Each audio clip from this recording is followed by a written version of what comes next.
So a couple rounds of winter is what we're looking at, Daniel. Yeah, a little break as we go through the rest of tonight, Thanksgiving, and then as we get late Friday into Saturday, that's when we're watching for the potential for some maybe higher snow totals than what we just had. This time, especially as you go closer to I-90, then into northern Iowa, we got to watch this one closely because any movement south or north will make some dramatic changes as we go into the weekend. But it's going to be cold regardless. It gets even colder behind that system, and it stays a little bit windy as we go through the weekend. Now, this low-pressure system that gave us that wind, those snow showers last night, now into the upper peninsula of Michigan, creating snow. Lake effect snow for Michigan. For us, just still some cloud coverage, and we kept that wind through much of the day today. Even still windy out there with gusts for a lot of us between about 25 to 35 miles an hour still out of the northwest.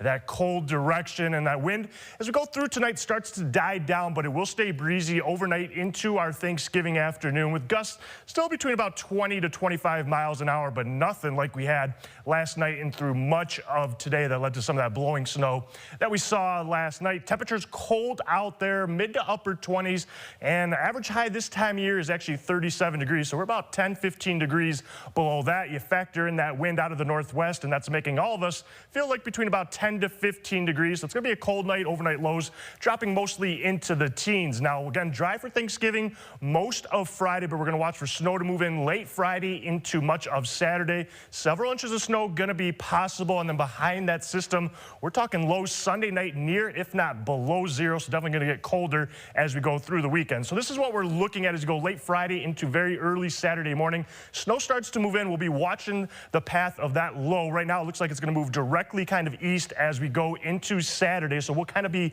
right on that northern fringe of that snow, more heavier snow as you go into much of Iowa, and then that'll continue to move a little bit more to the northeast into the Great Lakes as we go into Sunday morning. If we take a little bit of a closer look, this is what we are watching as we go early Saturday morning. You can see that heavy snow along I-90 into northern Iowa, but then still some moderate to heavy snow up into about Mankato, New Ulm. But then as you go even further to the north, really not dealing with any snow at all. So again, if this moves a little bit further to the south, that'll take the heavier snow with it to the south. But if it does move to the north, those higher totals will move further to the north. But right now, models have been pretty consistent with how this is going to turn out as we go through much of Saturday. The snow kind of lining up into the same counties, those two rows of the counties as you go into southern Minnesota. And then again, a little bit further north, not really dealing with as much snow as we go into the weekend. Now, we do have winter storm watches already issued into southwestern Minnesota, northwestern Iowa. That includes Windham, Worthington. I expect these watches by tomorrow probably. They should be extended to the east, not likely to the north, but to the east, to the south. Those watches should be extended